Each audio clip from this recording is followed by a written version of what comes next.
but the exams always change. The exam that I took in 2019 is not the exam that you guys are going to take in 2026.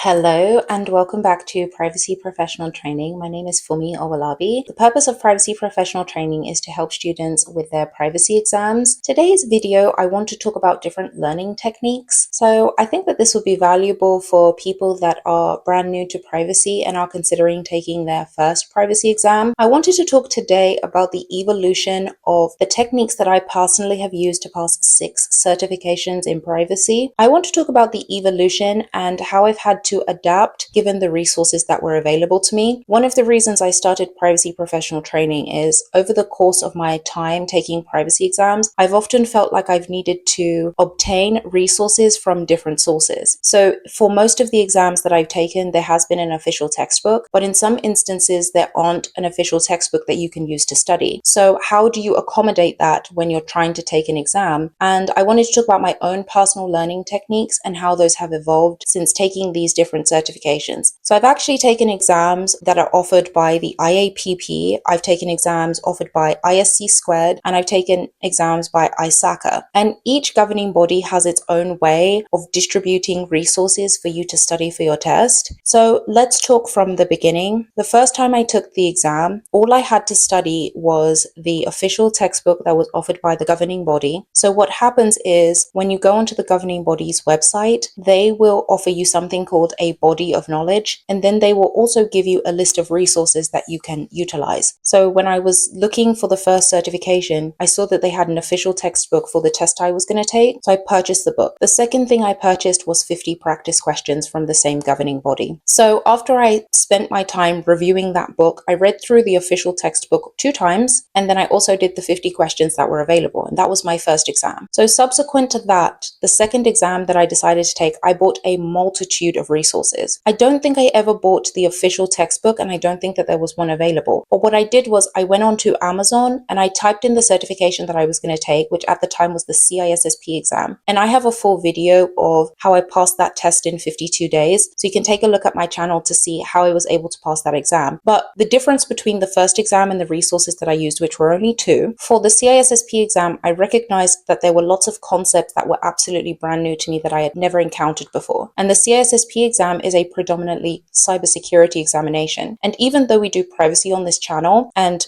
the whole aim of my company is to help people with privacy exams, if you are already a privacy pro or you've done any type of research, you understand that a lot of our work, 1, influences cybersecurity in some capacity, and 2, we do a lot of liaison with our cybersecurity counterparts. It's within our interest to understand some of the concepts that will come up during product call meetings and cybersecurity meetings and privacy engineering meetings. When I did that exam, I looked on Amazon first. I bought a bunch of resources that way. I also used Facebook, and if anybody has never used Facebook, it is such a valuable resource to see other people that have passed the exam that you are trying to take. This was a bit of a deviation from what I'd done in the past, right? I had relied almost exclusively in the first exam on the resources that were available through the governing body, the body that provides the examination. But this second time around, I had to be resourceful because I'm not sure if there was an official textbook at the time, and I took this a number of years ago. It may have changed in 2026, but at the time, there was so much online available from Amazon that I was able to leverage based on my insights from Facebook. So if you're planning to take that exam, I cannot recommend enough Facebook groups that are specific for the CISSP exam because people share so much valuable information, and the whole goal of you taking the test is for you to pass it. So you want to make sure that you have all the resources available to you to be able to pass.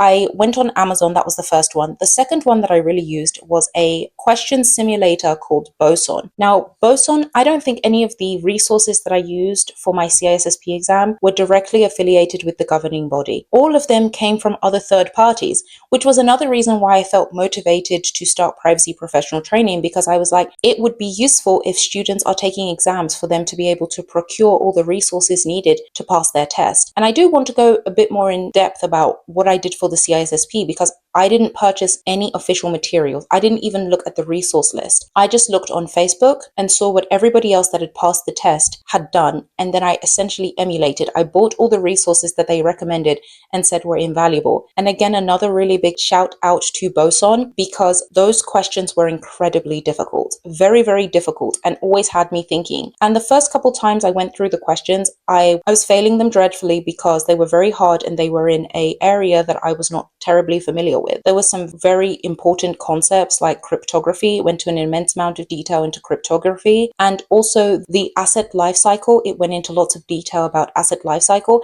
And these are different groups that I don't traditionally come across in my practice as a privacy practitioner. So I will say that. Let's talk about other things that I've used. I've talked on this channel a lot about Scribed. So Scribed is a really valuable resource because what happens is I've talked on my channel a lot about this, but the exams always change. The exam that I took in 2019 is not the exam that you guys are going to take in 2026 because the laws change and how privacy is conducted based on that exam always changes too. And that's another reason why I really enjoy privacy, because you're always working on something new. Something has changed in the law, from a regulatory perspective, some guidance has come out. So the expertise that you provide is ever evolving, which is good because you're always constantly learning. And that's one of the reasons I think taking certifications is valuable. I have a whole video about why privacy stacking, I personally believe, is necessary in 2026. I want to talk about Scribed for the third exam. So the third exam that I took, I bought the official textbook, but on top of that, I also bought a book that I found on Amazon. So there are other privacy and security professionals that have taken this exam many years prior to me, and they've actually created their own textbooks online. So you can purchase them and you can supplement the information that you have from the official textbook, and you can also use resources from these experienced and seasoned privacy professionals and security professionals. So for the third exam, I used Quizlet. I did practice questions, and Quizlet basically is an app, if you don't know about it, and it basically has flashcards. So you can look at what the concept is that's being tested. You can see in your mind whether you've understood the concept, and then you can swap the flashcard over. And I guess I really enjoy that type of learning because it puts me on the spot. And then also I read another textbook that was not offered by the governing body, but was offered by a seasoned professional. And you can see the evolution now of the manner in which I've studied. Let's talk a little bit about one of the newer exams that I took. I'm a visual learner traditionally, which is why I read the books and take past question papers. I learn best when I am seeing examples of concepts in real questions. And I talked about how I passed a number of exams, but I traditionally will do multiple questions before attempting any type of test. It's not sufficient for me to just do 50 practice questions or 100 practice questions. I need to do multiple because I need to make sure that I truly understand the concept in multiple different areas,